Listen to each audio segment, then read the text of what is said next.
Hey everybody, welcome back to another episode of Rum and Cinema. Today we're going to talk about All My Friends Hate Me, now streaming on Hulu. You can find us, Rum and Cinema, at youtube.com/@rumandcinema. Subscribe to keep up to date with our new episodes as we release them. Today I'm joined by Nate and Jake. Nate, hi, how are you? Just here to make sure that you guys don't secretly hate me. I get it, like the movie. It's funny. No, I'm serious. It's not secret. And Jake. Yeah, I know. How are you, Jake? I'm sufficiently recovered from the existential dread from having seen that movie. Yeah. It's rough. Nice. I like that. God, what a good intro there, Jake. Nate, try again. How's it going? I'm going to cry. If he didn't hate you, he wouldn't have told you to start. Did you feel like Pete right there? Do better. We'll get into it. So yeah, the movie we're going to talk about today is All My Friends Hate Me. Came out in 2021. It's out of Europe.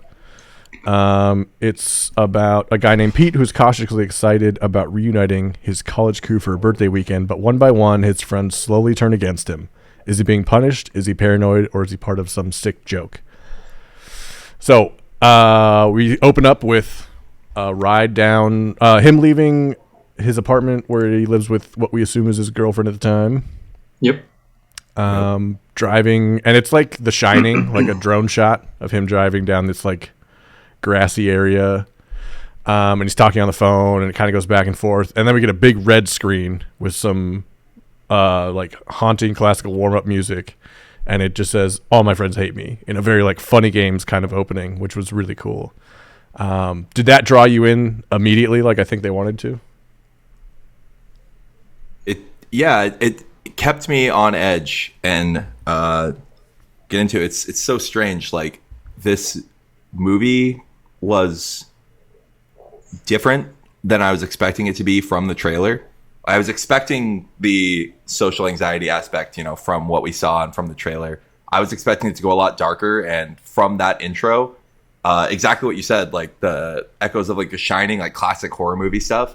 I thought this movie was going to go a lot more like traditional horror violence, and instead it just crushed your soul and made you, if you went to college at least, or if you're an alcoholic, I should clarify, not everyone drinks in college, makes you be like, oh yeah, I suck. I do remember doing that. Oh shit. Yeah. Yeah. You guys remember doing that? Must be nice. You're lucky. It is. I think me and Jake were talking a little bit before we started, and we were talking if we would rewatch this movie. And Jake, what did we said no? Yes. So I said no. I would not rewatch this movie. But as soon as the movie ended, I was like, this would be one of the best movies to rewatch in terms of, okay, now that you know the mysteries and everyone's motivations and all that, and you would pick up on so much stuff, and yeah. I bet you'd get a lot out of a second viewing of this movie.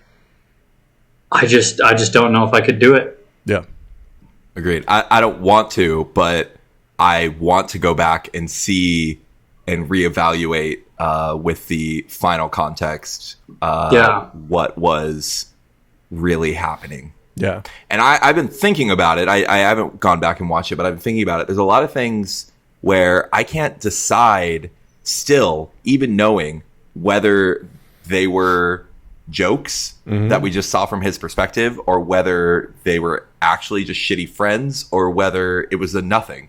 Yeah. One of those, like, it I loved in this movie that even some things I'm like, that was not a big deal, but you can build, like, it's very relatable. You can build those things up to be a big deal. And then when you talk to someone about it, they're like, what? I don't even know what you're talking about. Yeah. You spend forever, like, panicking and worrying and building up this thing, and then like, oh, what? Oh, yeah, that thing? I forgot about it as soon as it happened. Yeah, every therapist I've had has called it like a spiral, the anxiety spiral. And it's like the best description. It felt like a panic attack at times, which is, I think, exactly what they wanted to happen. And it spiraled very, very well. Like, it was the best depiction of like that kind of a spiral I've felt in ever, I would say. That was really cool. Yeah, it was good in that it was it was a good slow burn, Mm-hmm. but it didn't suffer from the like pacing problem you can get into with a slow burn, because you're expecting it. Like, they set you up at the beginning to think it's going to be really horrible, and then it drops back down and then goes back up again throughout the rest of the movie. Yeah, I do like that genre shake up a bit on that. So we see them drive. We see him drive in. This is Pete. He's going to his own birthday party at a manor. We don't really know much else at this point. So he's driving into his birthday, and he runs into. He has to pee. Which, okay, here's a question I had. Are there rest areas in the UK? My wife says no. Not that she's seen. I was going to say, I saw this question, and I feel like it's less, but I did feel like I was missing. There was quite a few things that I was missing in this movie from the cultural context of the UK, where they were just kind of assumed things that you just don't necessarily know culturally. And yeah, this makes sense as one of them. Like that countryside that we don't really have as much here. Mm-hmm. Yeah, it was. So he pulls off on like a farmer's road, and he's pissing on like a tree somewhere. And I mean, for me anyway, living in America my whole life, it's like that's like desperation mode. You know what I mean? Like, you can't hold it. Whereas it looked more like just a casual. I got a little ways up the road still. I'll just quick take a leak. It didn't seem like that. And then when he is peeing on the trees, he sees a dog chained up, and he's like, what the fuck? And he goes, and there's a car that's all dirty and looks like it's been crashed or something, and he looks in the back seat, and the guy pops out and starts chasing him. We don't ever see his face. What we see is kind of like disheveled and more of a vagabond, I would say. And he runs back into his car and gets away just in time, and then he runs into the old man. But if you have anything to say, even that scene, when the dog was anxiety inducing. And I wonder if it was for you guys, like, just walking by the dog, if they just like tried to include every possible trigger that you could think of. Like, I mean, I'm not afraid of dogs. I'm a dog person, but he just like walks up to this like chained up dog. Yeah. And when he was walking past it, I remember like cringing, because I was like, you are within range of that dog. Like, you don't know that dog. Yeah. It was a bigger dog. Yeah. Yeah. And then the rock music playing in the car. Yes. Was just so. I mean, I would have left at that point. Yeah. I think it was a good character establishing, because we don't know anything about him at this point. That I don't even know what exactly to say. It establishes that he like cares enough to look into something. Yeah. But then fucks off real quick. Yeah. When things go wrong. Like the dog is kind of whimpering a little bit. Yeah. You can kind of hear that. So he approaches the dog without fear, and then he goes to the person, and the person gets him scared off.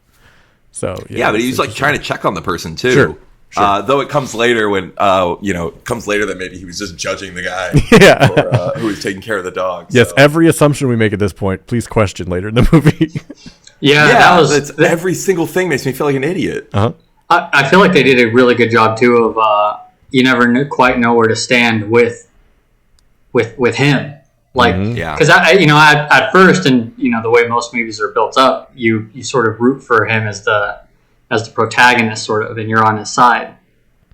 But I think as we go through, I want to know exactly when you turn on. Yeah. Here. Yeah, and I'm not sure exactly when. Yeah, I'm not sure exactly when that was for me, but there was definitely a point where all of a sudden you're like, I don't think Pete's this poor innocent victim. I don't think he's the good guy. Yeah. Apparently one of the funniest guys on the planet. Yeah, there are moments I'm where still not sure by the end though. I feel like I established like some amount, but not completely. Sure. There's one person in this movie that I see as the good person. Same. And that's Sonia. Oh yeah. I guess I didn't count her. I thought George was also good. The friend whose house was okay. Yeah. Yeah, actually, I don't think he was positive the whole time, I feel like. Yeah. And he set everything up. But yeah, Sonia's amazing. Sonia's great. So Pete's girlfriend, who we see at the very beginning and then later on. So Pete's driving, runs into an old man working on a farm, has kind of, farmhand teeth, if you will. Yep. Fuck this guy. country bumpkin guy. Yeah. Hey, So he goes up, Fuck this guy. he goes up, and Pete says, "Hey, it's a classic bit. hey, I'm lost. Do you know where this That's why place everyone is?" hates you. Yeah. Can you tell me where it is? Yeah. So, like now, do you want to tell me where it is? Oh yeah, and then it gives them the instructions to where to go. But it's like this very awkward, like, you're making a joke. Yeah, I couldn't resist. Like, way someone might actually introduce themselves to you. I am 100% on Skippy's side. Fuck that guy. I definitely saw myself as Skippy in this situation, especially when we get to about 20 minutes from now. I've definitely done that. Oh, yeah. 100%. He deserved it. Yeah, he did. Wait, the old man? No, the old man was what? fine. The old man was fine. Yeah, I thought. He didn't deserve it. I think the old man deserved it 100%. All right. For 2 jokes in a row? I'm drawing a Took hard 8 line. extra seconds. No, for being a prick to a stranger. I don't think he was being a prick. funny. Oh, I think he was being a prick. the unreliable narrator.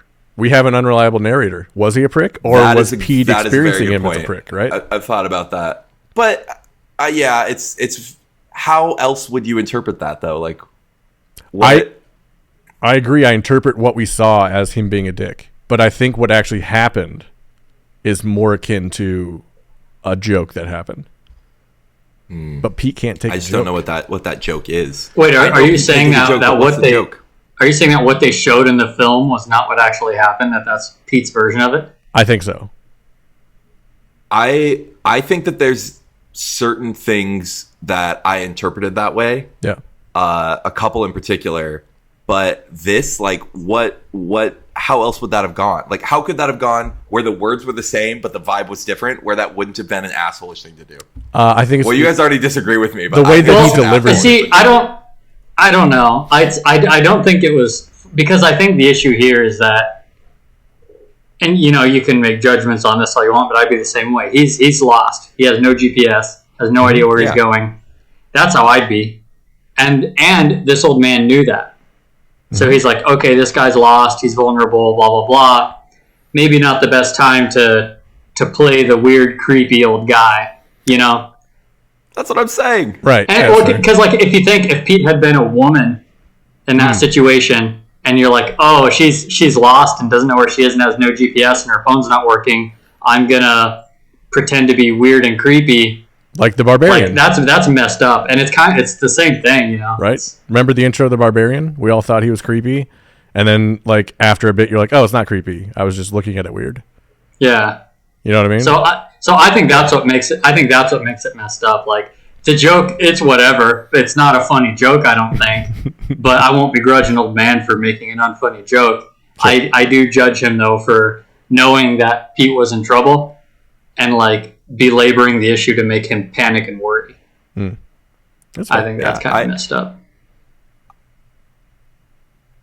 Yeah, I mean, I don't think it makes him a fundamentally bad person. I just like that is just not my sense of humor. Yeah, like, it was in poor taste. It was not funny. Yeah. Wrong time. Cancel old man. Cancel Norman. All my friends hate me. So then he drives All up. I'm saying is I don't feel bad for him, and as we go on. Oh, okay. See, Okay. yeah, okay. We'll wrap around back to when we get there. So Pete drives up to the manor where his birthday is going to be, and all of his friends are invited. We see some other cars in the front, and he gets out a bottle of little champagne from the back of his little car and runs inside with Blur. I think was Sandstorm.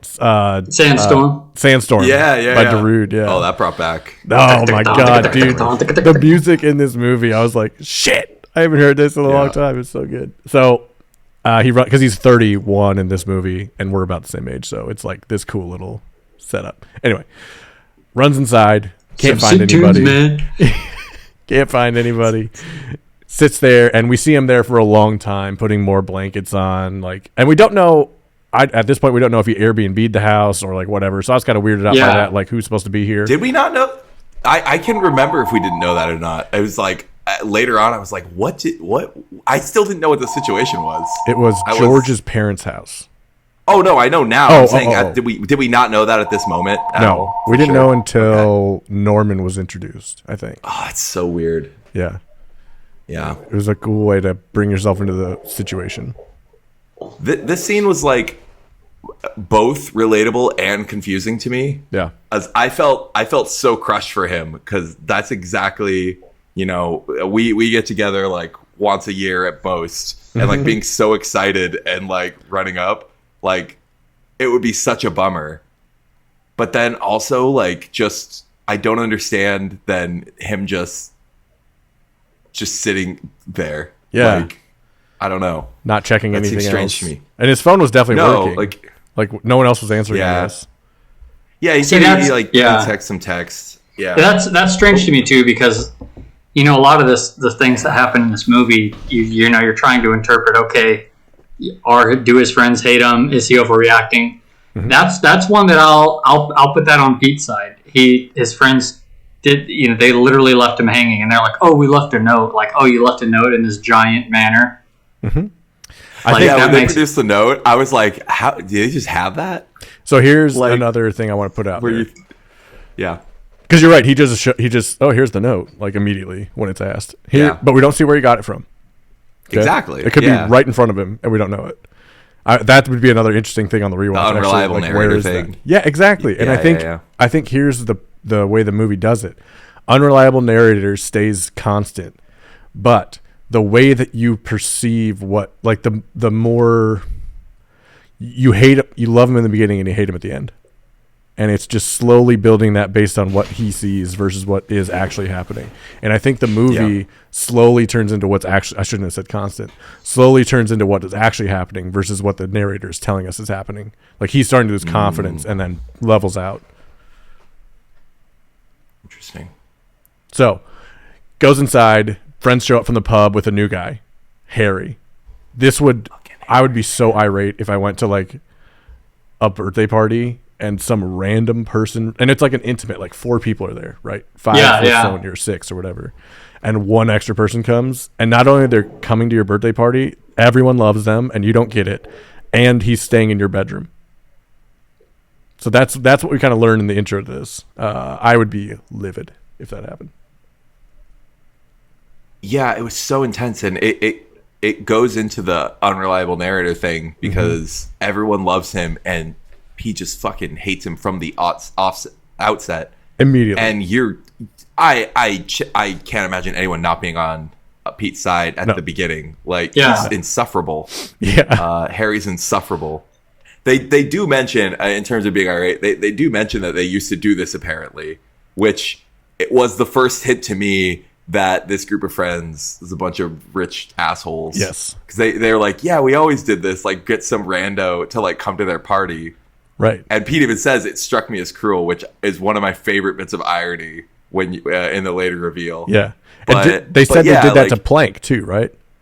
Yeah. Yeah. They said they would always get a rando for like their traditional parties. And everybody kept mentioning Plank, and he never remembered who Plank was. Pete didn't. Yeah. Yeah. And he's like, I remember doing this. That was the one, because he said he didn't remember it. And they were like, no, like, Plank. And then they're telling all these stories about the time they did it to this guy called Plank and all these wild things that happened and he doesn't remember. That was strange to me because his memory becomes an issue as well. And I don't know what that's from. Is it because they literally partied so hard he can't remember any of the stuff? Or did he not want to remember it? Is he so far removed from it time-wise? I took it as blocking it out, like just selectively not remembering things pretty early on. Like the first couple times I was like, maybe, but then as it goes on, I'm like, I'm pretty sure he's either lying about or not remembering it, or he just is like choosing not to remember things, like block them out. Right. As we learn what his real character was. Yeah. Yeah. But yeah, at this point, Harry's fucking. I mean, Harry sucks the whole way through as well. Yeah. The one thing keeping me on Pete's side is how much everyone else sucks in this movie. But there is a turning point for Harry in my mind. Is the cocaine moment, and we'll get to that. I think that's a turning point where I was on Harry's side. In retrospect, but not immediately to me. I agree. In retrospect, I got to hand it to him, but in the moment, I was I wasn't convinced. I guess the last line he says. Okay, yeah, we'll get to that. Yeah. So he goes inside, and we learn a little bit more about these people, right? So Pete's asking no questions about his friend, but he's offering a lot of information, which I think is an interesting theme through this movie, is that we learn what Pete knows, what Pete learns during this time. We don't know any of Pete's background, but we know Pete, and we know things that they tell us about Pete. That's it. Yep. Go ahead. I'm remembering back. I can't remember the conversation with Archie. Mm-hmm. The app one or the one in the kitchen. I don't know how far ahead we are. Where he is initially catching up with them, and he talks about proposing. We'll get George. He talks to George about that. Yeah, George. Yeah. Archie's the cokehead. Yeah. That's why. As soon as I said Archie, I was like, "That's a cokehead name." Anyway, Archie has a spoon in his pocket. So they're all sitting around talking. Yep, and we learn a little bit, and then it's pretty quick that we get to George talking in the kitchen. Well, the Norman joke. I feel like the Norman joke. Yeah, that's Oh, so, yeah, we yeah. So the Norman joke was interesting. It was because it was the first time that Pete finally finds that groove again. Mm-hmm. Up until then, he'd been telling a story. Yeah, he'd been touting himself as he's this party animal. Everyone loves him, life of the party, and other people honestly were saying that about him too. Yes, because that was the impression that Harry had of him as well. But so it had gone very weird and awkward for him up until now. So then he's like, "Oh, I'll tell him the story of when I met that weird country bumpkin." So he's telling the story. Honestly, does a really good job of it.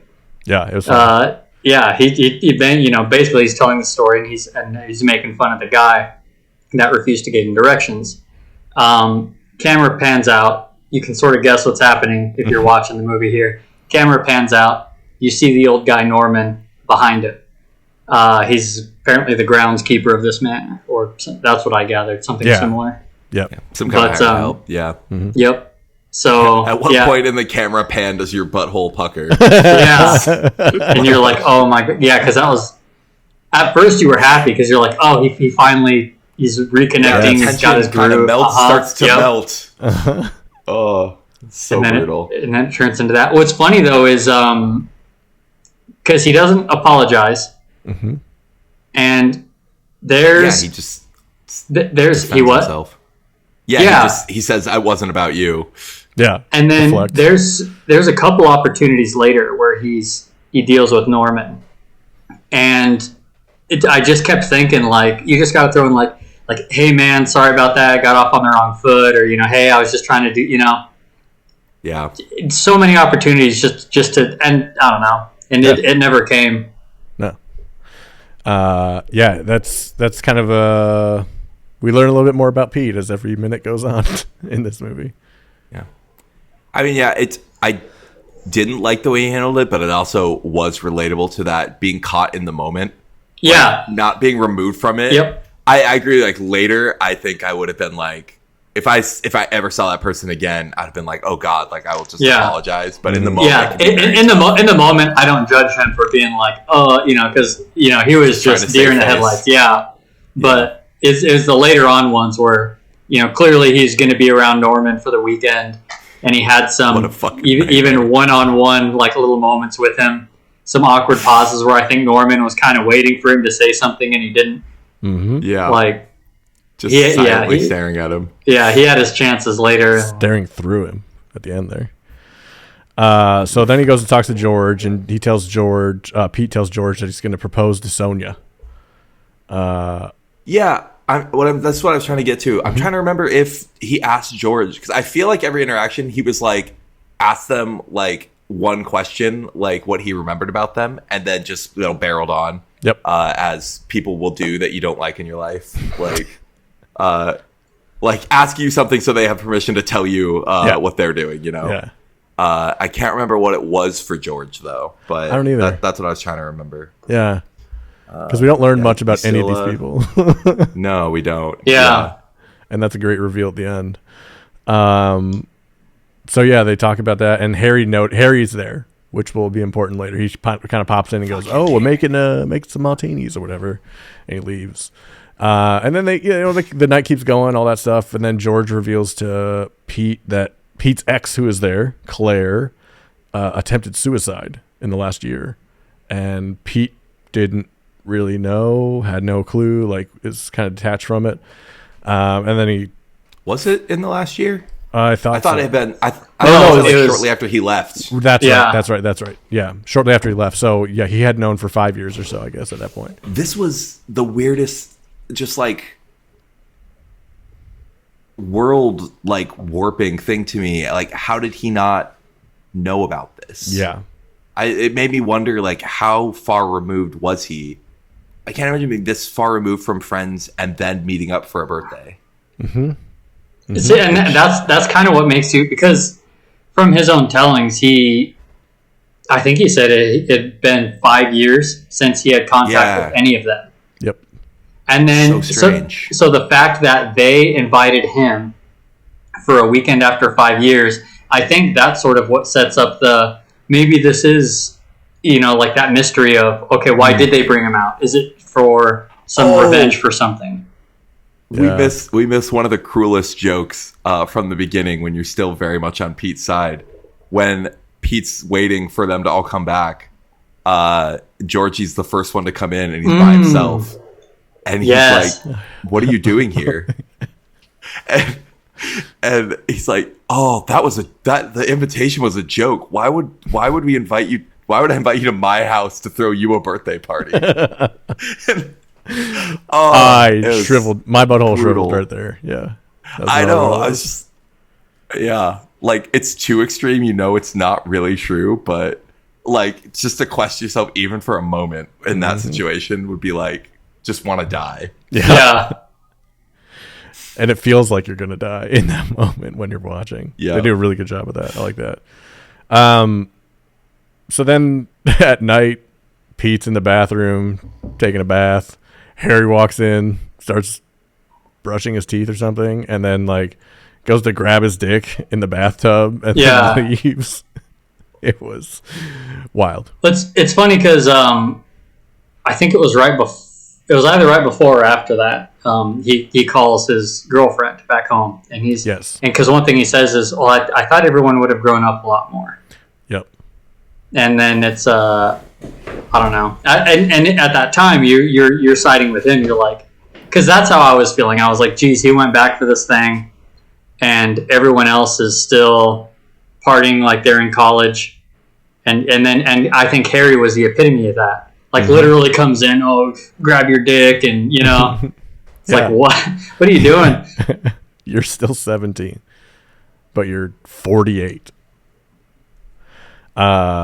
And then the next morning comes up, more awkward shit. Like they're having breakfast, or is that the next day? No, that's another day. Never mind. Breakfast was on the first morning too. No, because Claire left on the one I'm thinking of. No, yeah, that's a different one. Yeah. Oh, okay. This is the first one. Was that first night when Fig talked to him on the stairs? Mm-hmm. Yes. Yeah. As he's going up to bed. Yep. Yeah. As he's going up to get ready for bed, Fig stops him on the stairs and is like, "You're not doing well." And he's like, "What?" And she goes like, "With all this, like you're not doing good." Listen, Pete, just so you know, you're not doing too well. Been a bit crap, haven't you? What? I just thought you should know. Yeah. Like basically, which, and that one, even at the end of the movie, I don't quite get how to justify that. That's just her being a bitch. That's what I was tired. That's one that I still can't decide. Yeah. Is that a unreliable, like, is that a joke that he just didn't take well? Because it doesn't read like it at all. No. But from what we were talking, like, are we just seeing this through his lens? I still can't decide on that I think we have to. Because that's funny if it's a joke. Yeah. I think we also have to like rethink how we're looking, how okay, I'm not looking at time in this movie as in the present. I'm looking as if we're telling the story as it already happened, right?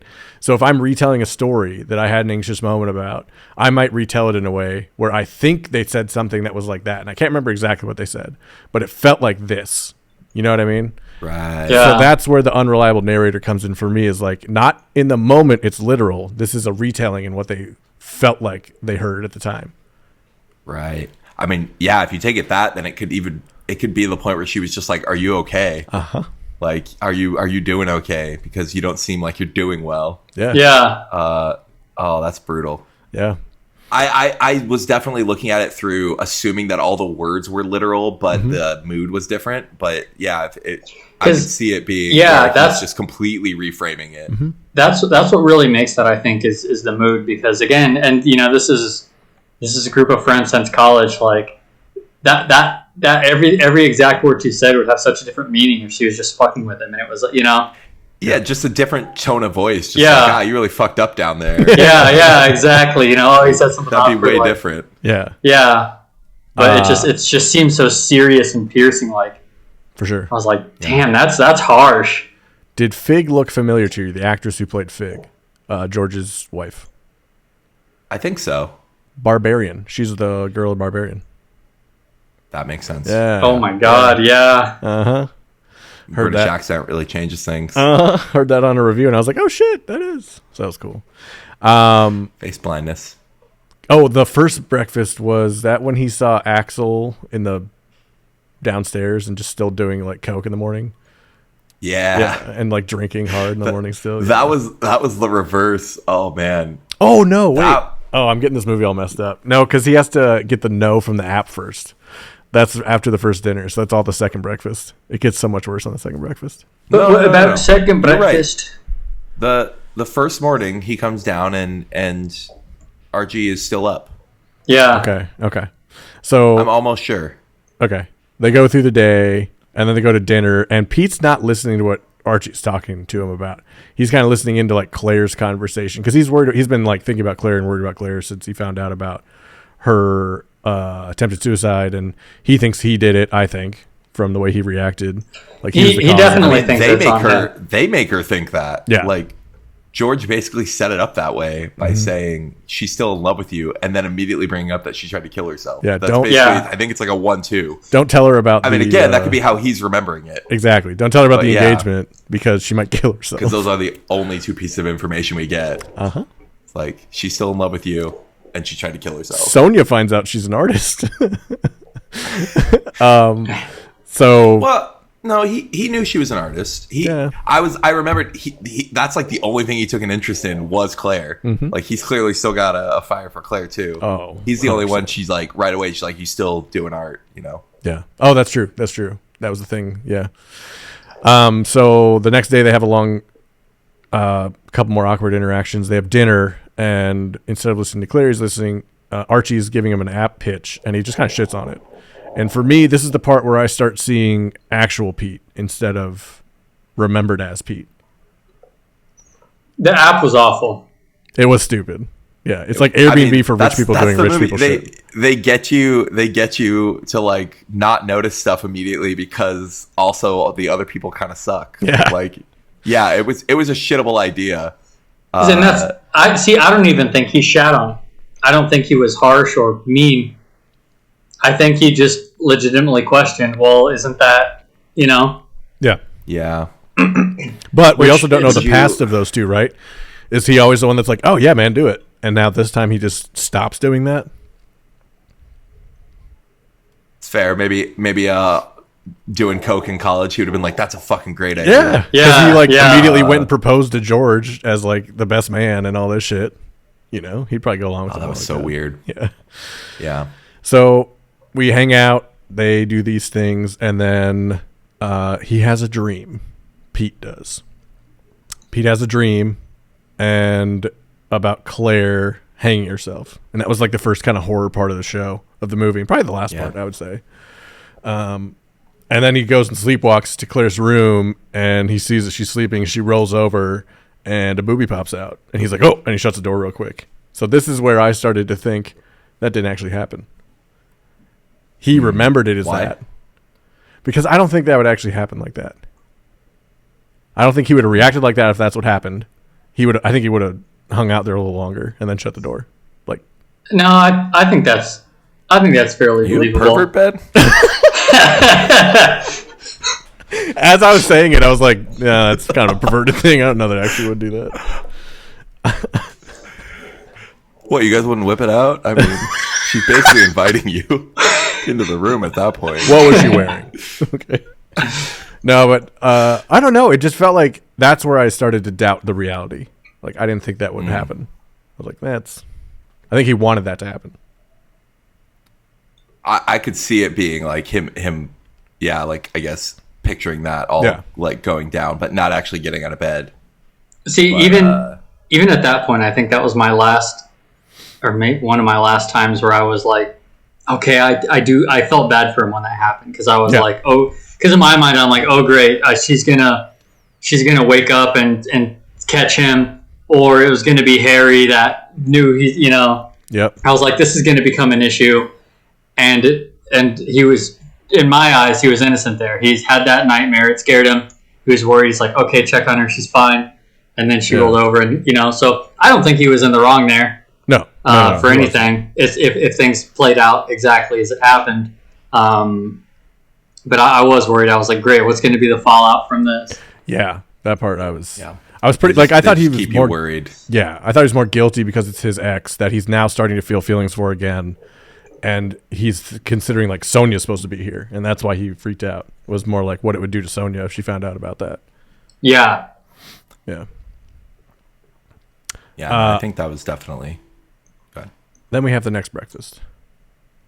And George is plating things for everybody. And no one serves Pete any food. And he's just sitting there without it. He goes, oh, get up. And then he gets up and does it himself. I was like, why would you expect them to serve you? Like, it's his wife he's getting food for right now. And Harry, this guest. Yeah. But they set it up. They set it up so well. It does seem weird initially. And then, you're like, oh, I'll just, like, help yourself. Like, Oh, yeah, mate, yeah. That's a familiarity thing. Yeah, just why do I have to serve you? It's that growing apart, I think, again, is being emphasized there.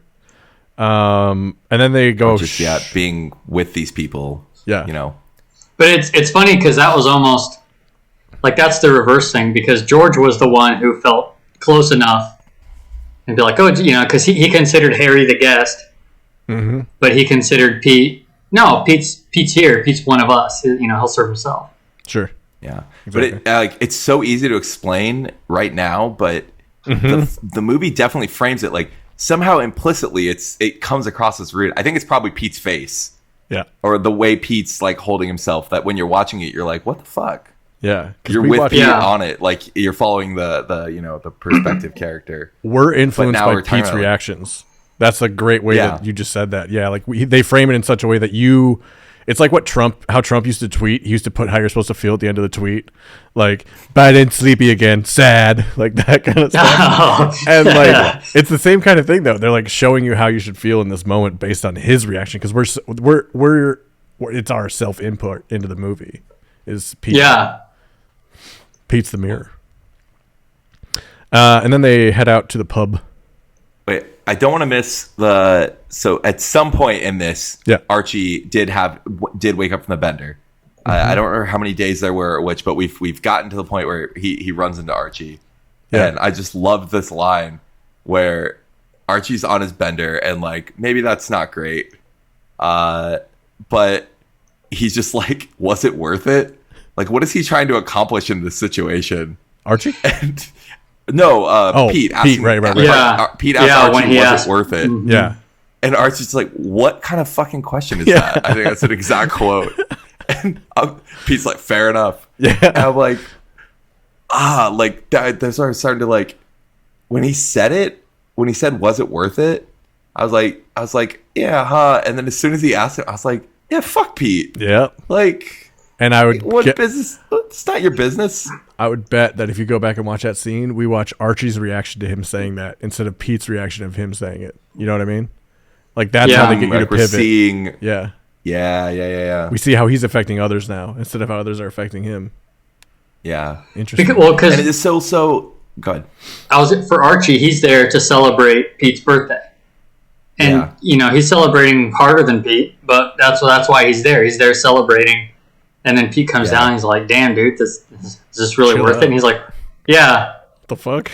He keeps trying. He's trying like that every night to get Pete to party with him too, and Pete says no the first couple times. But yeah, it's just muddy because like, I mean, we like to cut loose occasionally. I have not done cocaine, but like I'm like, on the one hand, you can be like, yeah, man, like chill out. You're like 30, and on the other hand, you can be like, fucking fun. Maybe he only does this once a year. Right. Yeah. That's because he hasn't been.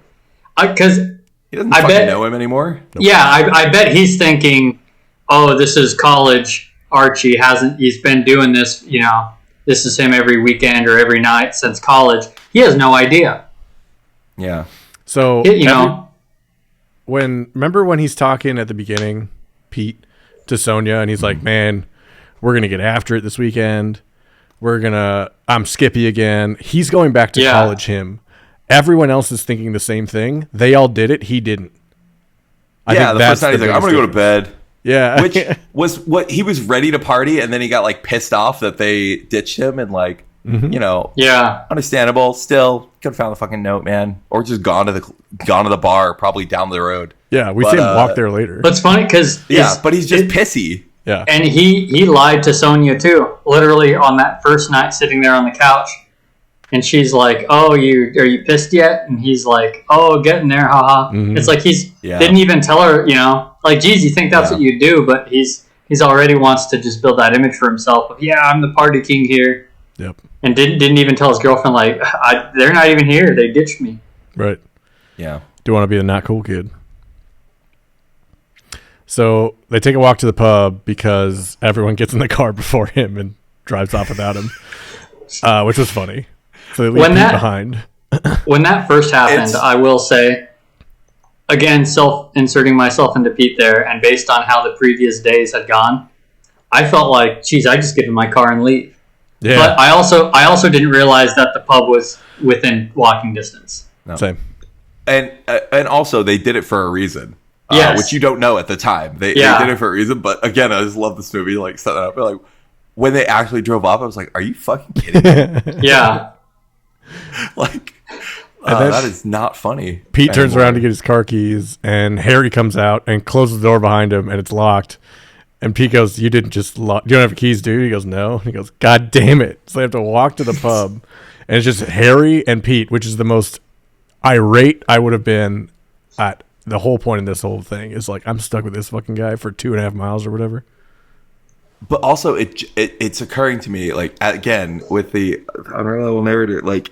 They obviously planned this, like from before before he got there, before he got the invite happened. They were like, we're gonna go surprise him. We're gonna get this great surprise with Harry here, and you'll walk him, and eventually he'll fucking realize, and it's gonna be so funny. But yeah, in the movie, you're like, fuck, what the fuck is going on? Yeah. But yeah, Pete ruined everything. Yep, he sure did. So he's walking along, they get in a fight, and he tells Harry to fuck off. So he does, and he starts walking on his own. He's kind of lost, but then he sees the pub. But then he turns around and he sees Harry with a fucking hatchet chasing after him. So Hatchet Harry is chasing Pete all the way to the pub. And Pete bursts into the pub and sees everyone there going, surprise, with a bunch of decorations and shit. And he's like, he's going to kill me in his head. And then Harry comes in and he goes, ah! Like he's going to do it. And he doesn't. And they all laugh. And he goes, oh, they put me up to it. They put me up to it. You know?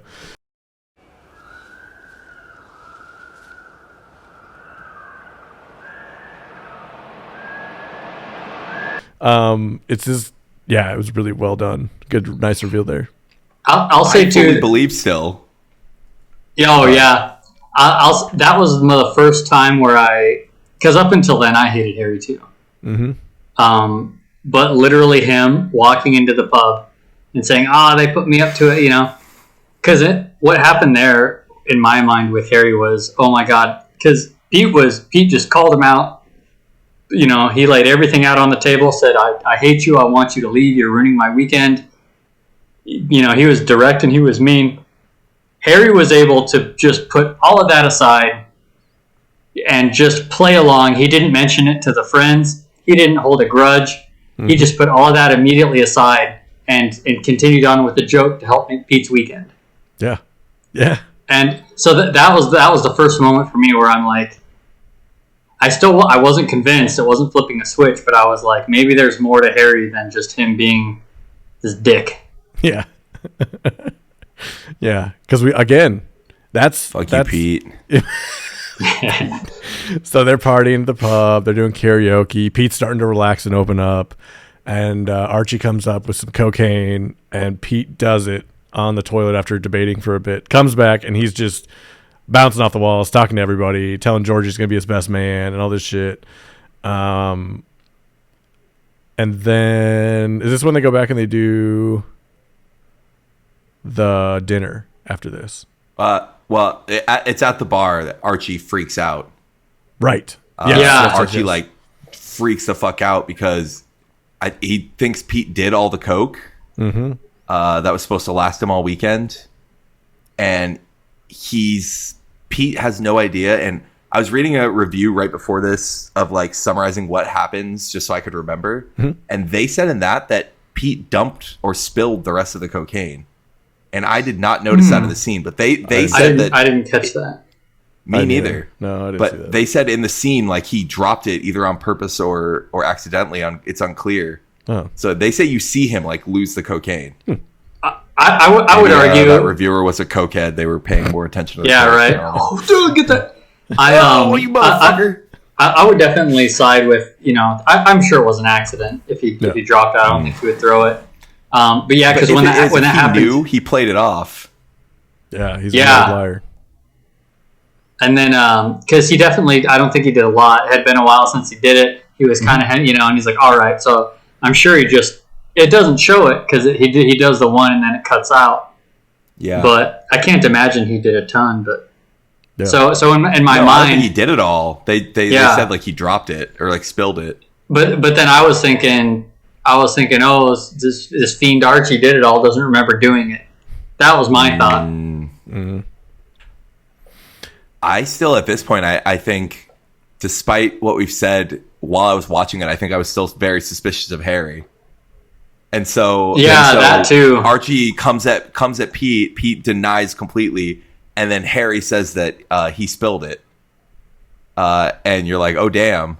But then, like, seconds later, Harry walks by and he's like, you owe me. Yes. Yep. Yeah. And I still thought it was Harry do it, like, playing with Pete. Mm-hmm. See, I didn't think that was Harry messing with Pete. I thought that was... He didn't know what happened to the cocaine. Harry didn't. But I think he wanted to hold that over Pete. So at that time, I wasn't convinced, hey, this is just him being a bro. I still thought it was part of the long game to mess with him because he knew if he was like, hey man, I did it, I'm sorry, it would diffuse the situation, much like Pete could have done with the old man Norman. Yep. But so he didn't do that. But anyway, so I think Harry just thought, okay, I'll just diffuse the situation. Now Pete owes me, and it'll fuck with him even more. Mm-hmm. Yeah. So then they go shooting at some point after this, or before this. I'm lost in my notes. I'm pretty sure it was before this, but Pete's kind of like not about it.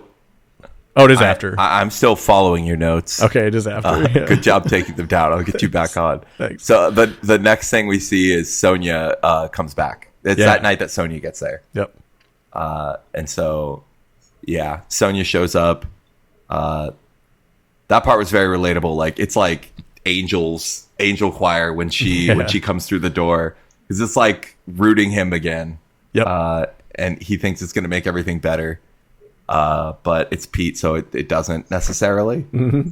And he cuts off his conversation with Claire, which I can't remember what they were talking about, but it was a serious conversation.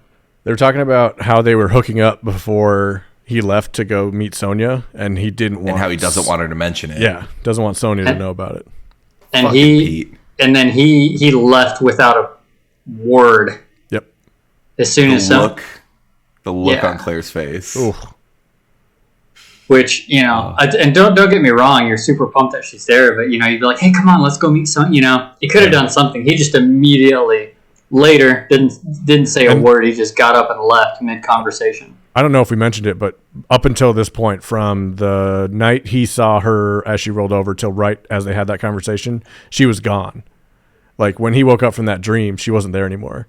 Like, they all said she left, and they never really explained why to him. At least he didn't remember them explaining why. These fucking asshole friends are just like, whatever, she's fine. Unreliable. Don't worry about it. You're Unreliable. right. They might have told him right away, and they're like, why are you worried? Like, and he didn't remember that.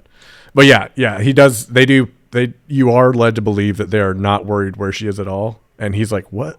She tried to kill herself I just found out about that 5 years ago. And she just saw me, and she's gonna kill herself again. Yeah, because she can't have all this. So then she comes back after they're done at the pub, and that's the first conversation. She was visiting her aunt. Yeah, she was having lunch with her aunt. Lives like 5 minutes away or something. So definitely like something she probably would have told everyone, and he wasn't paying attention. Because he doesn't. So yeah, Sonya shows up. She's awesome. She's like killer. Exactly what you want to do. And this is where we find the most out about his friends, is when Sonya's around, because she's asking about them a lot, and he's always like, oh, refugees I worked with and all this other shit. Oh man, do we have a count yet of how many times I love that bit, the refugee bit? I will say one weird thing with the refugees is every time he would start talking about it, he would get interrupted. Yeah. So at least according to what they show in the movie, he never even really talked about them. He would get half a sentence in, and then something would interrupt him. Every time. I'm pretty sure at this point, what we're landing on is he'd been going on about it the entire time he was there, and all he remembers is them cutting him off. Yep. So he had to get it out again. They're like, again, stop fucking talking about this. Because you never remembered me. You never let me finish my story. Even though you probably had. And it was often the same story. Yep. He kept trying to tell the same one over and over again. Like it was rehearsed. And he probably already told the story all the way through a couple times. Yep. Or like enough people heard enough of it to be like, oh yeah, I got it. I figured it out. Yeah. So then they have a nice time, and then he kind of has a freak out. He goes and hangs out with Archie, and Archie's worried about Pete's girlfriend Sonya liking him. And you kind of see he's on this bender, and he reveals to him that he was like really upset about the way that he reacted to the app. And then Pete responds with, you should go to therapy. I started going. and then when they go to hug, I love the line Archie says about therapy. He goes, oh, we were hoping you'd do that. I'm seeing a therapist. That's good. We always hope you do that one day. Yeah. Oh, yeah. So I thought that was going to turn into a thing, but it didn't. Because I thought Pete was going to be just that one line that he remembers. Yep. Like, and again, that could just be like, oh yeah, like we like, everyone hopes that I don't know, everyone's like, yeah, we're glad you're going to therapy, and he's just like, oh, they hate me. They hate me. They know that I'm broken. I'm not here. And then he tells him that he should go get Harry's notebook. And I'm like, oh, damn, Archie knows Harry's a dick. Like, he kind of confides in him. And then we watch Archie's reaction to Pete leaving the room. And he has this little smile right at the end as he's leaving. Yes. And I was like, oh, I missed that. Damn it. Yeah, when Pete left, and he just kissed Archie, just right before he just gets a... Yeah, just a little smile on there. So... I missed that. I was thinking that whole scene was like actually just like, I don't know, it's because Archie was like fucked up, like he's actually being emotionally open, and I got the most out of Pete. If he was fucking with him, that's a whole different scene. I think part of it was, but he had to get him to the Harry thing. No, I think the emotional moment was real. Yeah, and then it was just at the end when he like was bringing up, like, dude, and Harry this and Harry that. And then I think Archie went from, okay, we had our moment. Now we're on to the birthday plans, and we'll fuck. He still doesn't know plank. Yeah. Even though the I am friends mentioned the trying- plank story like 3 times to him, and he still doesn't get it. Can you imagine that? Like, this movie like makes you feel self-conscious and like question yourself, like, oh, am I that fucking guy? But at the same time, can you imagine just like fully not remembering a person? No, that's insane. That's so strange. Yeah. So Harry's notebook is full of notes about Pete, very basic ones, like, you know, thinks he's funny and refugees underlined a bunch of times and like all that stuff.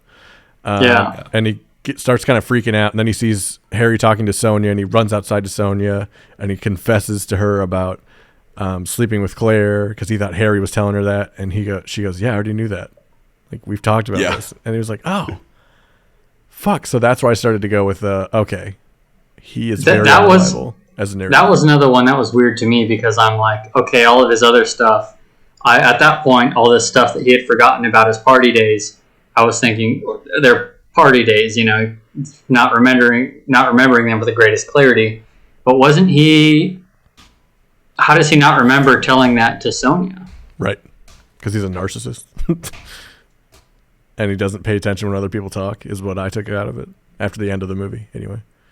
He doesn't really give them a chance to get to know anybody but himself. Yeah. I can buy that.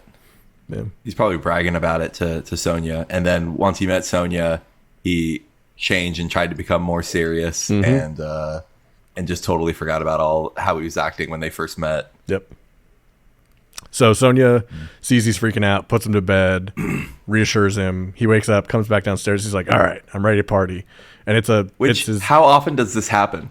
What, the birthday dinner that thing? struck me. Sonia's like knows how to handle him. Yeah. I think she's seen this a couple times. To you guys. Yeah. Yeah. That's a very good point, actually. Yeah. So they go down, and it's the dinner for Pete's birthday, and they're all dressed as their favorite memory of Pete, which was awesome. I thought that was really cool. That's what a cool idea. It's so touching. Yeah. And then they go to the surprise, right? Oh, the surprise. And Harry comes out. Go ahead. No, the before the Harry surprises, they bring out Mini Pete, or what do they call him? Yeah. Mini Pete. Other Pete. Fake Pete. Yeah. Yeah. So he's this actor that is just playing Pete, and then they ask him questions, which it was that I'm not quite sure how to feel about, because it was. I don't get me wrong, like under whatever circumstances, I'm sure it's funny and cool. Yeah. But they also just happened to just nail all of his insecurities. It was Which, a roast. again, it's a roast. I'm sure it's part of that. Yeah. But it was, at least from how it was told, it seemed harsh beyond funny. You know? And the only things he remembered the other people saying, other than like asking the mean questions, were like, whoa, bring it back a notch. Like, you know.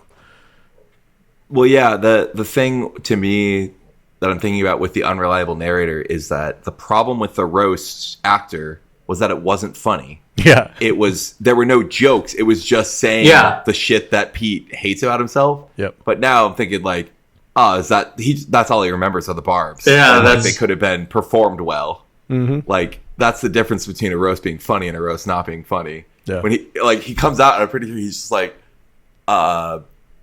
says like I like talking about refugees. Like that's all I care about, and like that's not a joke. Yeah. But like, so it makes it feel like just mean.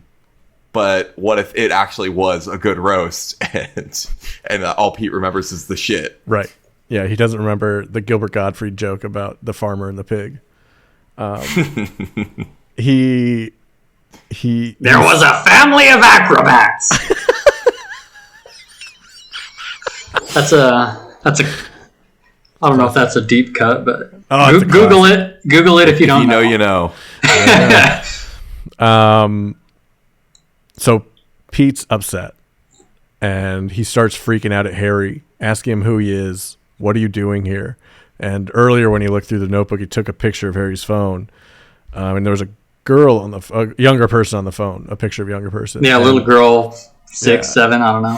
Harry had a plastic bag on his head, and him and the fake actor start barking at Pete, and Harry goes, "You like that, don't he's you?" like, yeah, Pete? who am I? Yeah, who am I, Yeah. Pete? Woof, woof, woof. Who am I?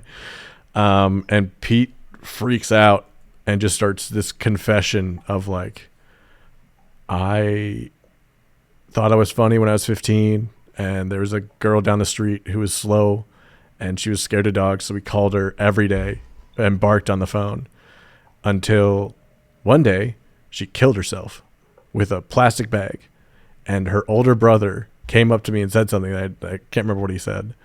And He said the brother blamed him, and they would like come to his house, and he would just go hide in his room and let his parents deal with it. yeah. And the police came and questioned them, but they didn't do they hadn't done anything illegal, and it's just like this great shame. Mm-hmm. And he also reveals in that moment that he was gonna. Did he reveal he was getting engaged? Okay. Yeah. Yeah. When he was ranting about them ruining it. I think it was after this. It was Yeah. after the confession. Yeah. Right. And then they reveal that, yeah. Who Harry is. Okay, you're right. So he tells this horrible story about being the cause of this child's death, and then Harry goes, "No, that's not me." And he freaks out again. "Who the fuck are you? Like, what are you doing?" And then he goes, "I'm Plank." Like the whole time they're trying to tell him this story about this college friend named Plank who they played this thing on. And he goes, he had an explanation for everything. And it all made sense at that point. And you were instantly like, oh, Harry's not a bad guy. Like, this is just kind of Pete's the bad guy. I mean, what are the odds? Yeah. Poor Pete is out there. It was seriously like very, very Just to let a girl- specific things. I mean, this is the scenario you need to have a cinema level freak out, I guess. Yeah, Like, true. Any of us would have lost it at that point. Yeah. So he goes ape shit because he felt like they got him to reveal that secret about himself, and he was gonna get engaged to Sonia and all this, and it was horrible, and they ruined his life. And he throws a vase at Harry, and it crashes, and everything kind of goes to black. It calls him a slur. Oh man, no. Oh, yeah, you gotta yeah. go back. Okay. So he has this freak out, like he's freaking out at Harry, and he's like, "No, this is not real. Like, you've been fucking with me this whole time. Mm-hmm. You've been like, you switch my pills." And then Archie comes in, and he's like, "Oh, that was me. I was just like playing a prank on you. Like, I swapped out one of your pills to get you fucked up." Yeah. And he's like, "But you, like, we know the notes are there, obviously, from the roast.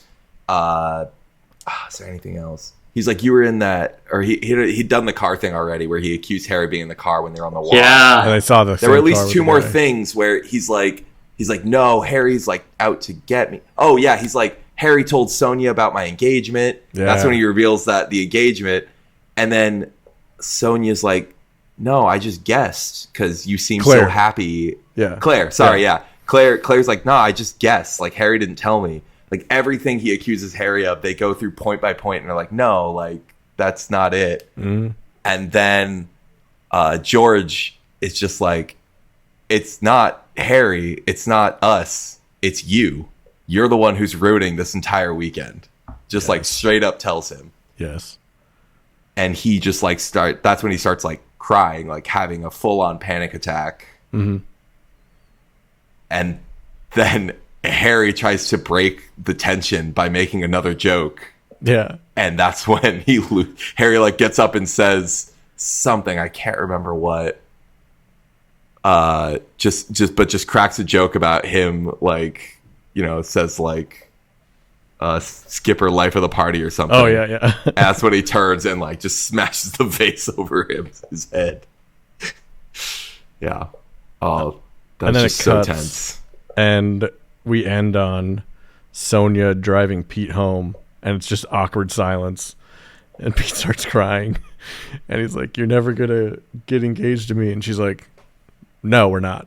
And then just back to stoked face, cold, and a lot of time. Feels like a lot of time goes by. And then she's like, Oh, it was brutal. "I'm just can't take a fucking joke, can you, mate? Of course I'll get married to you." Like, and I still don't know if that was a joke. Like, Yeah, I believe it was real, and it makes me like, was that night as bad as Harry remembered it? I don't Again, know. like you can't. I don't think the movie can fake him hitting with the vase. No. But like, was it just like this is how hard they go? Yeah. And they were all fine with it. or Is he never talking to those friends again? But Claire's like, we'll get through it. Sonia. I think Sonia knew the story already Sonia, too. sorry. That she Probably knew already what? it. I think she probably already knew the story about the kid he made kill herself. I don't know. Well, so I feel like one, she was telling the truth. I think she will marry him because, like I said, I think she's a good person. She's not going to do cruel jokes. You know, I don't know. She's just a good person in my eyes. So I think she's telling the truth about that.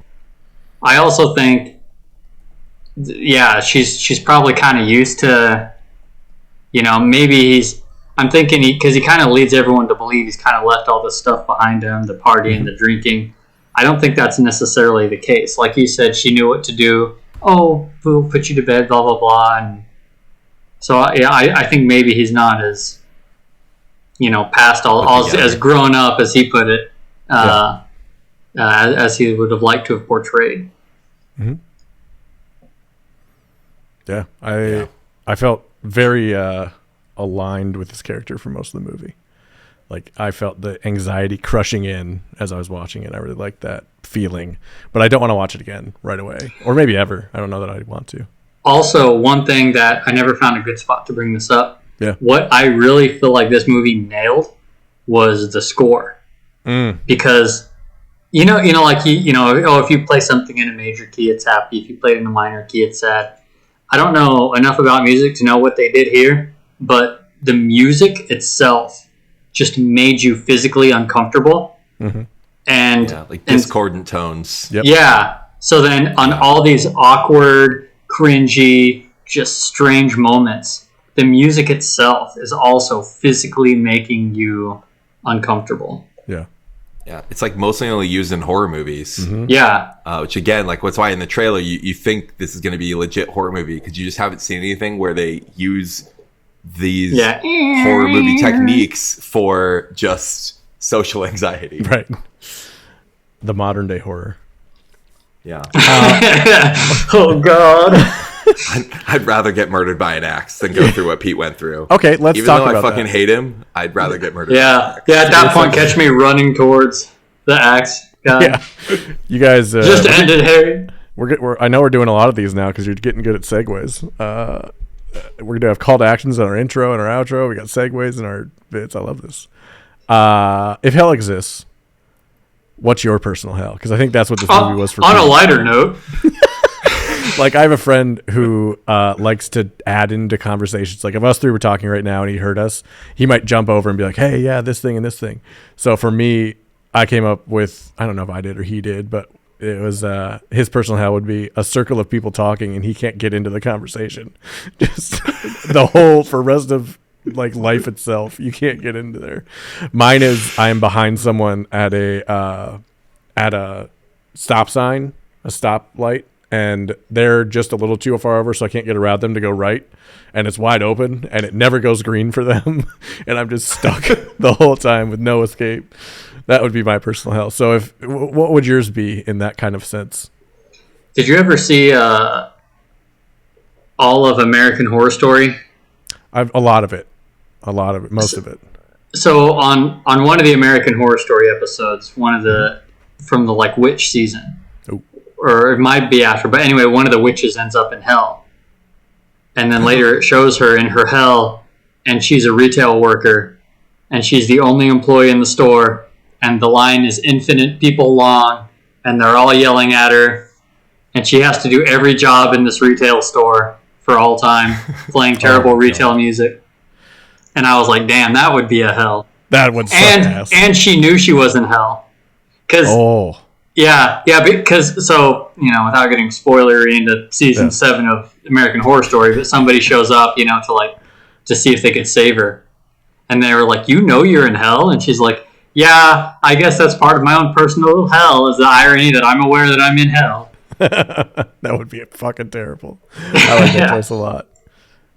Nate, do you got one? Plus, it would be chilly. It's like all you need is a knife, and all you have are forks and spoons. Just go down the Alanis Morissette song and see which one you like best. I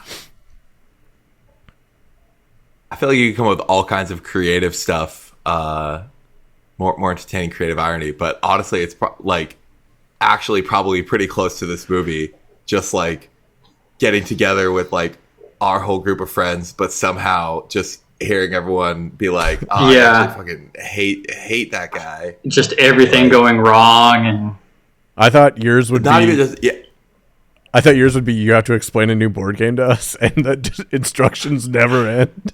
oh my god. I secretly like it.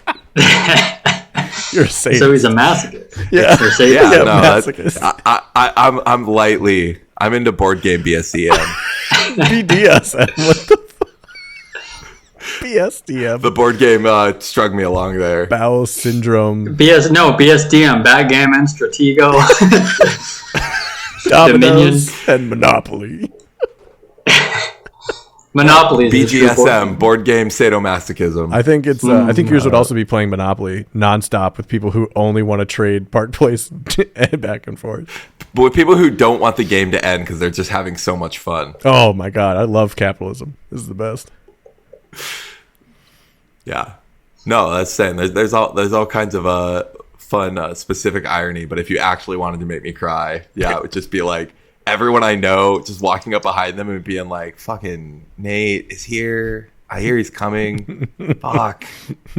But that's after we were like funny. 4 hours late to getting there.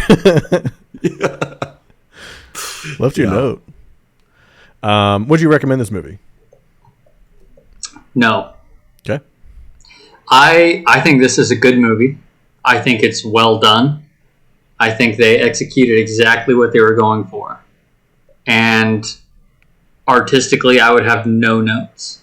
But it's an uncomfortable experience watching it. I have a question.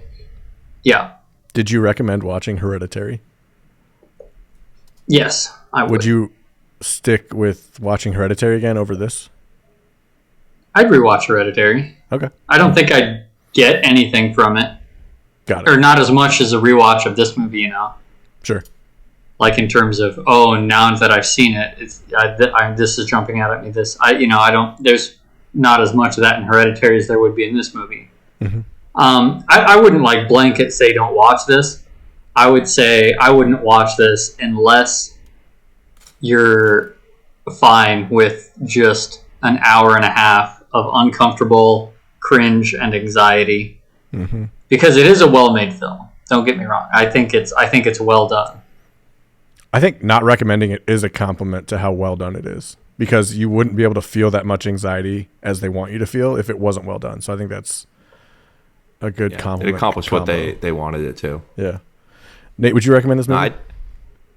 I'd absolutely recommend it, but basically just with a trigger warning. Like, it depends on how like socially anxious you are, Yeah. and how you experience anxiety. Like, I loved it, but like I did also like hate watching it. Like it actually made me like think about my life and like second guess like social interactions and stuff. But I like that discomfort. I think you got to go back and like examine that stuff and hate yourself to like grow as Pete thinks he actually is. Yeah. But if you actually are really, if it's really hard for you, then I'd say if you have social anxiety where like you like it can actually go to like a panic attack, like I would say probably don't watch it. Yeah. Have someone with you if you're gonna. I had that question too. I don't know if it was on your doc or not. I was going to pull it up, but do you think Pete is redeemable? Oh, that is literally your next question. I think he is. I Okay, think is he he's- redeemed? Is different than No. is he redeemable? He's redeemable, I would say. I don't think he's redeemed. I think that this like group of friends are kind of bad for each other. I think after this movie ends, Pete is going to like go on with his life with Sonia and not hang out with these people. Like, I don't think George is going to be his best man at his wedding, and he's going to be a perfectly fine dude when he's not around these people. Yeah. I think I'd agree. I think them having, I don't know. He's, for whatever reason, and you know what? Maybe if he was there visiting just for a week and not like, hey, let's party all weekend for my birthday, maybe it'd be different. That, all this stuff, and he could maybe get to actually know them better. But I don't know. It's weird. Because I do think a lot of his discomfort throughout the movie was signs that he's trying to be better. That's why he's uncomfortable. Is because he's not used to bringing up some of these bad memories. He's not used to doing this stuff anymore. And whatever his motives are, I think he is trying to be a better person. Yeah. Yeah, like he probably, if you met him and he was actually like trying to be on like he was here, you'd think he was a little pretentious and annoying, but he's probably hanging out with other pretentious, annoying people, and it's fine. Yeah, exactly. Like he's talking to other people that are volunteering at the refugee camp and talking about how great they are. Or Sonya's like kind of giving him some shit. That's not a good thing to do. Yeah, Sonya's probably giving him some shit too, if you're hanging out with the two of them now, and that kind of levels him out, it seemed like. Yeah. No, I think she's definitely like his anchor to his ego. Yes. Which I find very relatable. They are needed for each other. Yeah. What would you pair with this movie for a drink? I think I had two answers to this. One, and it depends on how you deal with anxiety. It's either a whole fucking bottle of bourbon or Alka-Seltzer and chamomile tea. Nice. Yeah, I thought it made me think of UV blue shots. Oh god, where we remembered them as being amazing, and then you go back and you're like, oh my god, this was terrible for us, and and I don't understand how we thought it was good. Everclear Jello shots. I stand by those. I sit by them. They're efficient. I will say this: I never fell into the Fireball hype, because that was going to be my example of the drink you go back and. Yeah. But I don't know, even Goldschlager. Yeah, even a shot. I was going to say Goldschlager. Yeah, even a shot of that back. Goldschlager is better than Fireball. Yeah, it's a more refined cinnamon taste. Goldschlager is like specific to our college friend group. If you want to line this up with like everyone's like, oh yeah, that was crazy, and then we try to do it in our 30s and it's not the same. Yeah. All right, guys. But for a different reason than the UV blue. It's 10:30. You're just like, why did we think this? Yeah, why was this cool? Dude, there's gold in it. Okay, cool. Yeah. That was great. Overall, solid movie. Might be a tough rewatch for other people or watch for the first time, but I think what we got out of it was a good ride. It was a good movie. I was for the first half of the movie, I wasn't sold on the mystery, but about the halfway point, I was just so curious. What is the mystery? What is the big reveal? I didn't know what it was. I didn't know who Harry was. So for a while there, I was really into it of like, okay, what's it going to be? Yeah, it was good. I like that. I thought it was really cool that it was kind of so mundane, but just the way they amped it up. Without lying really to you. I mean, they again, we talked. They might have been lying to you partially, but like you were kind of still, you were seeing normal social interactions and being like, "This guy's gonna die." Yeah, I'm pretty sure. It was all normal social interactions from this friend group that was probably just awesome and fun and all this stuff, but just viewed in this lens of all of my friends hate me. This really eerie music. His selective memory about what is shown and what's not. It's I don't know. So I think the movie's very well done. I think it very skillfully creates that dichotomy. But man, it makes you uncomfortable. Yeah, hits you right in the feels. Not the good feels either. Like the funny bone. Like that kind of feel.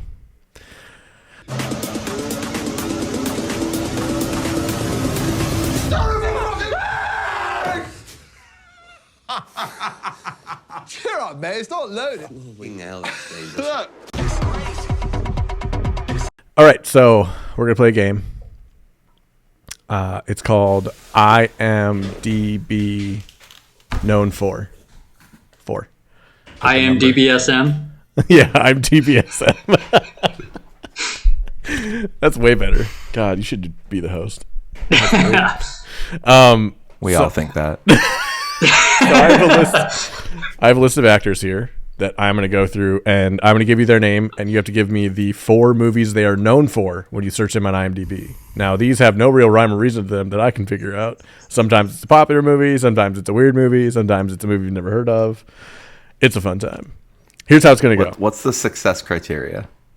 If you get a movie right, or you can like explain what the movie is if you don't know the name of it, I'll give you a point. As soon as you get one wrong, your opponent gets to try to guess the remaining and can get any number of points from that. Okay. If at any, we're going first to 8. If at any time, and we might edit that to 4 if we're really bad. If at any time you are down by 2 points or more, you get to pick the actor that you are guessing from. Okay. Okay? Let's do it. I have fingers held up in front of me. Odd or even, Nate? Look at me really closely. Odd. Even. I have an odd number for you. All right, Jake, you get the first one. Fuck. The first actor is Pedro Pascal. Pedro Pascal. This can be TV or movies. Okay, that was my question. The Mandalorian. 1, correct. The Last of Us. Incorrect. All Here. right, Jake, you have 1. Nate, Too recent. Nate, go But ahead. also, I don't know. We were just talking. Was it on the podcast where it's like, where did Pedro Pascal come from? Yep. And then I looked at his Last week. IMDb. There's some show that I've never watched that he's like that was his first thing, Okay. and I can't remember what it was. Is that what you think is in the known for? Yeah, I'm pretty sure it's in there. I saw it, but I don't remember what it is anymore. Do you want me to give you that as a guess? No. Okay. I'm gonna take a stab that they probably put Wonder Woman 1984 up there. They did. That's a point for you. 1-1. All right, that's all I got. Okay. The other 2 are What was the TV show? Game of Thrones. Yeah. Fuck! Yep. And Forgot about that. Kingsman: The Golden Circle, I think. That's not what I would have guessed. I guess he's in that. Yeah. All right. Nice job. There's some TV show he was on. He was big. I don't know. His first one. It was just on his IMDb. Like, apparently he was in some series for a while. It was like his first breakout thing. Let's Totally forgot about Game of Thrones. The Good Wife. He was in that. Greaseland. Oh, he's in Narcos. That's the one. Yeah. Yeah, Narcos would have been a good guess too. That's what I 1-1. was trying to- All right. Nate, your turn. Your actor is Samuel L. Jackson. Fuck. Pulp Fiction. Correct? What else? What else? There's so many options. Uh-huh. This is bullshit. Just pick one of the top 4 and you'll be fine. Yeah, it's pretty easy. I mean, you have 4 you get to choose from. Snakes on a Plane. Correct? Bastard. You're up to 3 That was to going to 1. be my one. I was over you. debating. I was debating whether he was gonna that was gonna be listed.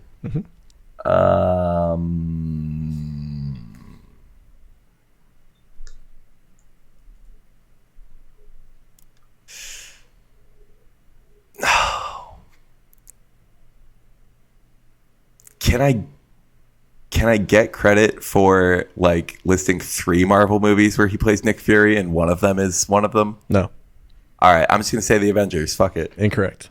Jake, there's right. 2 left. You're currently losing by 2, so if you don't get any right, you get to pick your next actor.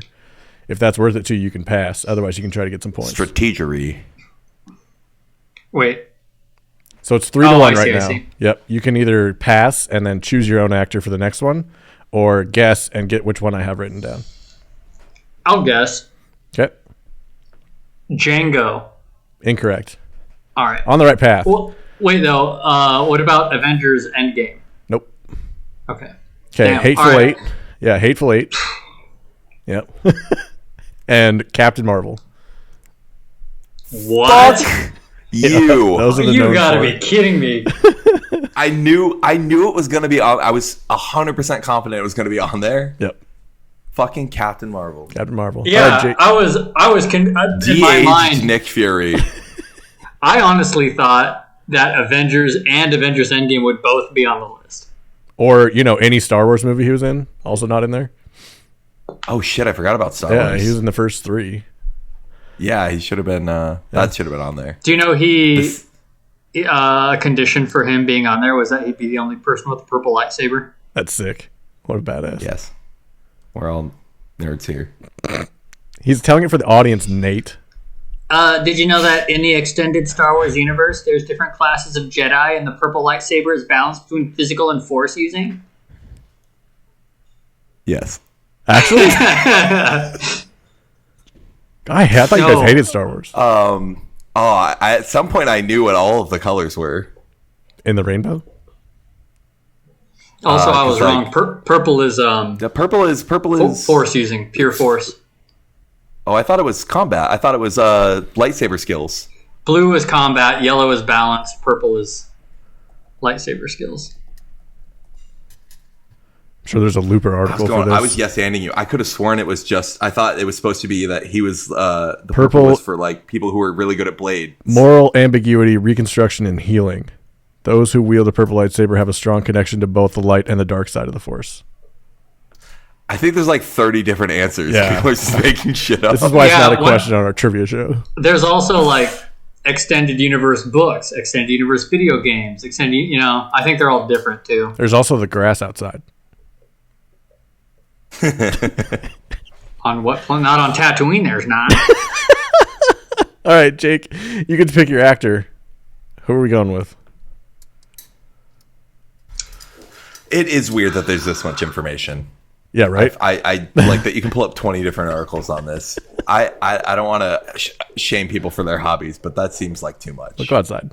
Tough to roll. All right, I'm not going to pick this because I think it's a smart pick.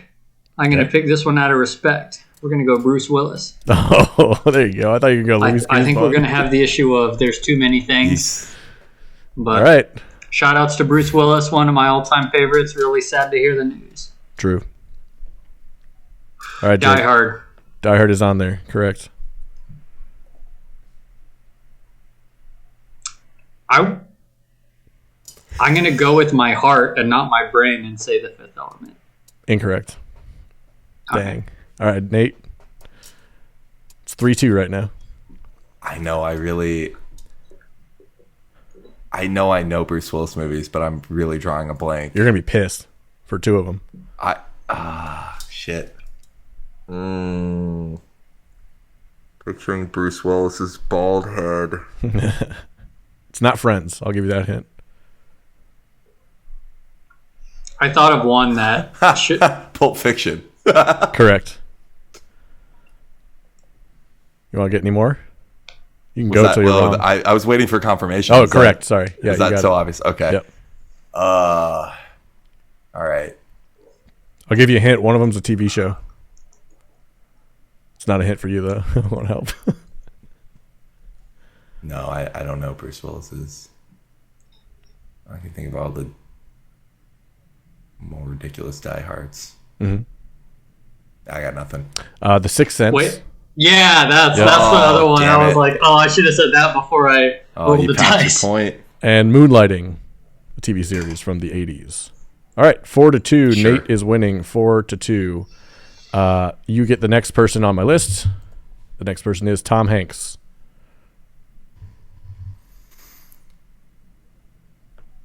Forrest Gump.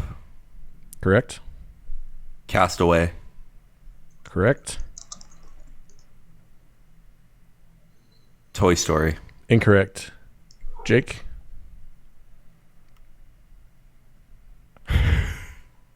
Cloud Atlas. I just wanted Jake to have a chance. Did that sweep? No. You got him wrong. No, Cloud Atlas wasn't on there. No, you're wrong before that. What? Yeah. With what? The one you just said. Toy Story? Yeah, it's not on there. Oh. Yeah. Ben, speak up. Oh, my bad. Incorrect. Neither of us heard you. Oh, we my bad. thought you said Yeah. yes. No, I pinged on here. All right. Yeah, incorrect. Jake, 2 left.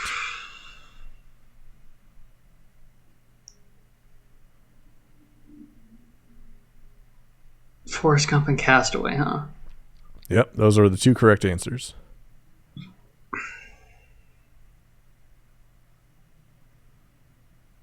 Bullshit that Toy Story is not on there. I agree. I'm with totally. you on that. That's I literally like his voice. I was trying to picture him and Woody's voice popped into my head. Trying to think. It's because you have schizophrenia. The Terminal. No. Big. I can't think of Isn't that Bill Murray? No. The Terminal is Okay. Tom Hanks. Oh no, wait, that's Lost in Translation. Yeah. Big right. is one from I've never seen Big. 1988. I almost said Big as a joke. And Saving Private Ryan. I the other forgot about that Oh, one. Yeah. I saw that, but I was a kid. I don't remember it. Oh, it's really hardcore. I was talking to a friend recently about how I don't think I've ever watched a war movie Really? other than that one, the event one with the planes. Pearl That Harbor? was recent. No. Devotion. The one the filmy one, the IMAXy one that Inglorious it's all Bastards. shot. No, You've definitely seen Ben, that. the one about Top Gun Maverick? no, where it's shot. It's about the cinematography. You fucking love this movie. It's Dunkirk. Good Morning Vietnam. Dunkirk. That's it. Dunkirk. Dunkirk. Yeah. Yeah, but no, I don't think I've like watched any war movies. I'm pretty sure it's on purpose. Inglourious Basterds. But I know I'm missing out on some shit. Have you seen What's Inglourious that? Bastards? Yeah, but that's not real. Okay. It is real. Literally Google the Bear Jew. Yeah. Erasing years of history. All right. Jake's Okay. losing 2 points to 6 points. Nate needs 2 more to win. If Jake sweeps, we're tied. Jake, you get to pick your actor. Give me Orlando Bloom. Whoa. There's a lot of sequels in there. Let's see I what don't you think got. I'm going to sweep, but I think I might get 2. Okay. Pirates of the Definitely Caribbean. get to. Pirates of the Caribbean. Full title, please. We need the full title, please. That was a rough one to start with, bud. The Curse of the Black Pearl. Correct. Fuck. Next. Lord of the Rings, Fellowship of the Ring. Correct. You're too fast on the full title.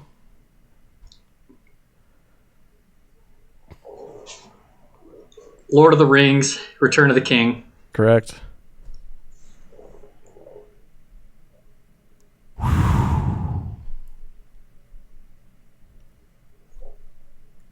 Pirates of the Caribbean.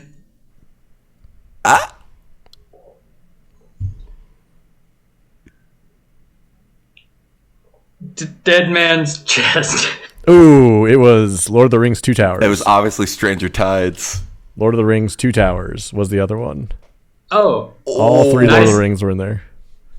okay. Yeah. See, What exactly else has Orlando Bloom done? I would have What's guessed what? that, but when you made me specify the Pirates of the Caribbean title, Yeah. I assumed it was because there was another one on there. It was because it cut off and there were ellipses and I didn't see the rest of the title yet, so I had to click on it and be like, all right, which one is it? I'm just glad it wasn't The Hobbit. Movie sucked. Oh, wait, I never gave Nate a chance. My bad. I appreciate that. There was. All right, Nate. I don't think I would have guessed the last Lord of the Rings movie. Perfect. Just out of stubbornness. He would have guessed Stranger Tides. Yeah. That's what I heard. All right, Nate, you are ahead by 1 point. You need 2 to win, but I'm going to give Jake the... No, Jake went first, so he's not getting the hammer. Yeah. All right, Leonardo DiCaprio. If you get 2, you win. Titanic. Correct? Oh, this is actually tough because there's so many good options. Actually, yeah. It's a deceivingly good question. I got 3. I can come up with 3 more, so I'm set. I mean, yeah, I've got 3 answers. I'm worried that one Normally of them's not that's a going to show up struggle because for there's me. something else. It's like 4 movies from one actor? You gotta be out of your mind. Like, if I had to pick favorites, I'm not going to say them because I don't want to try to trigger Ben's face here. Fine. I have a favorite that I'm worried is too recent. Okay. It's a good movie, but I don't know if he's a big enough part. Mm-hmm.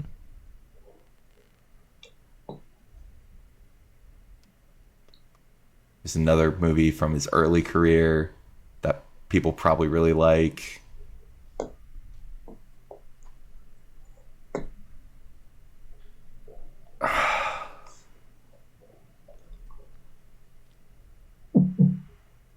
Oh, baby.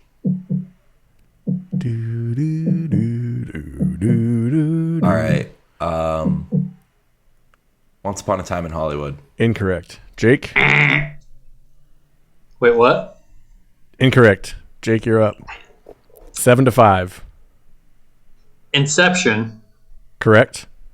Oh, damn it.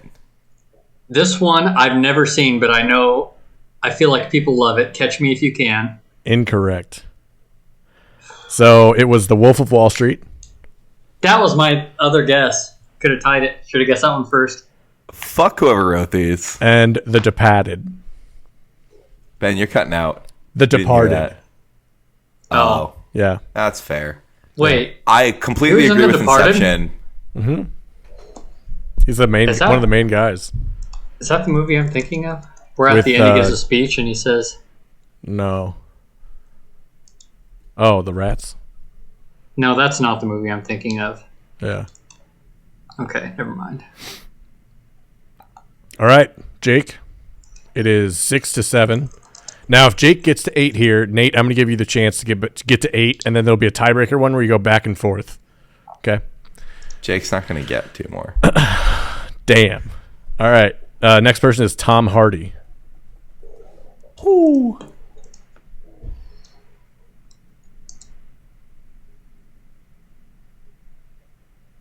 I'm trying to remember who Tom Hardy is. Brutal. Yeah. No, Don't look up his nothing, IMDb. Ben. Well, you can look up his face. All right. He's surprising. Can I go to Google Images and Google Tom Hardy? Okay. Yeah, that's fine. Boo. I'm going to give him a chance here. He didn't get to pick this one.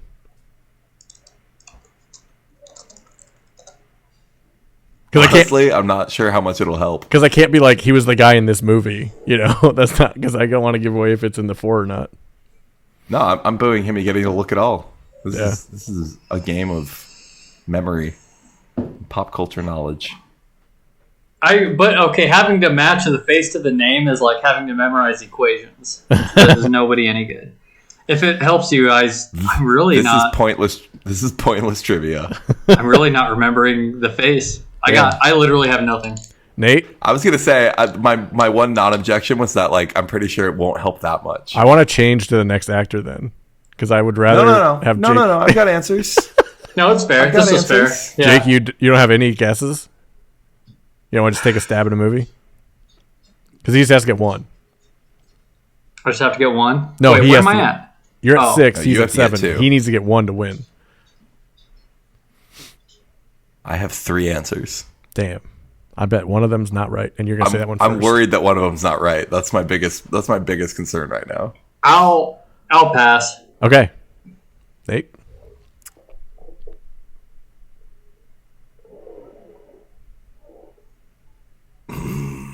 Venom. Incorrect. It's got to be on there. Nope. Seriously? Nope. All right. Was Inception on there? Yes. Damn it. Inception's on there. The Dark He has a Knight smaller Rises. Yeah, I know, but I was debating between Venom and Inception. He was Bane. Dark. Dark Knight Rises. Okay. That's why I thought it was hilarious. It's not going to help that much because he doesn't really look like himself to me in Inception Or Revenant. and Venom and Dark Wait, Knight Venom? did not help you. Yeah, Was he Venom and Venom? Yeah. Yeah. Yeah, but fuck that movie. But he doesn't look because Tom Hardy's big, Yeah. and in that movie they purposely make him schlubby so that you don't realize how big he is. Oh, the Jones. I've never seen any of the Venom movies. They're pretty all right. Yeah, they suck. Okay. I haven't seen him either, but I know They're Tom all right. Hardy's in They're all them. right. He was in Locke, which is an hour and a half of him in a car. It's supposed to be really good. And Mad Max Fury Road. I forgot about that one. All right, Nate, you can win on this one with 1 correct guess. Jake, if he does not get one right, you can get it. You can win with 2 correct guesses. Well, I feel like we'd finish the round. If he gets one and then misses, I should have the opportunity to guess the remaining two. Yeah, you can. I'm perfectly fine with that. You can get as many points as you want on this. I don't care. All right. But no one's gotten past one right. So I got 3 on right. the rebuttal. On the rebuttal. So that hasn't come up yet. You can get as many as you want on the rebuttal. I'm not going to stop you after one. Okay, Nate, your actor is Brad Pitt. Fight Club. Incorrect. What? Jake, what you got? Fuck IMDB interns. This is bullshit.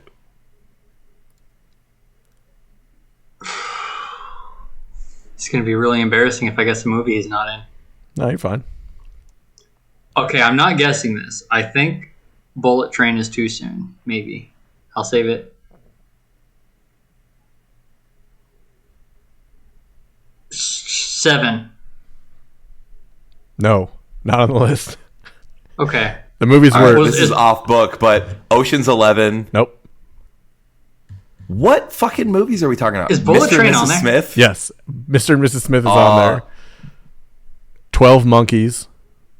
Never even heard of that. Moneyball. I've heard of that, never seen it. Sure, but who Wait. fucking compared to Ocean's 11? Inglourious Bastards. Nope. Ad Astra.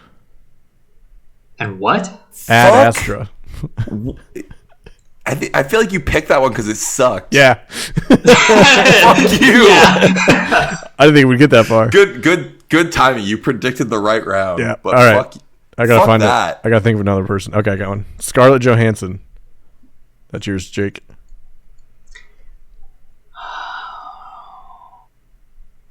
I'm hurt from the Samuel Jackson one. I know.